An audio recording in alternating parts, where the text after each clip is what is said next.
अविनाशजी, माफ करा पण आम्ही नातं पुढे नेऊ शकत नाही. हे लग्न होणार नाही. हे लग्न होणार नाही. चूक मानपणाची नाही अविनाशजी, चूक संस्कारांची आहे. मी मागील 2 महिन्यात अनेकदा तुमच्या घरी न सांगता आलो. मी शिवानीच्या पदव्या पाहिल्या, तिचं सौंदर्य पाहिलं, पण जे दिसलं नाही ते म्हणजे संवेदनशीलता. मी जेव्हा जेव्हा आलो तेव्हा तुमची पत्नी काम करताना पाहिली, कधी जड ओझी उचलताना तर कधी घर झाडताना. आणि त्याचवेळी मी शिवानी मात्र सोफ्यावर लोळताना आणि मोबाईलमध्ये बोलताना पाहिलं.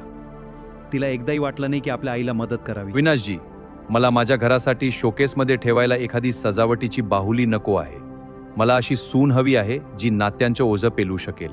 जी मुलगी स्वतःच्या आईला कामात मदत करू शकत नाही, ती माझ्या वृद्ध पत्नीची आणि घराची जबाबदारी कशी सांभाळेल. जे हात आईच्या कामात मदत करू शकत नाहीत ते हात काहीच कामाचे नाहीत. ते आमचं घर कसं सांभाळणार. माफ करा पण तुमची मुलगी अजून माणूस म्हणून अपूर्ण आहे. बाबा, काय झालं? आम्ही तुला राजकुमारी बनवलं पण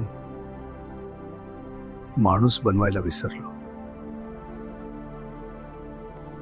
बाबा, काय झालं?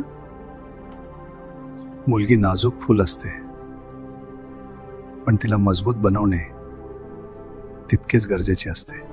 पुढे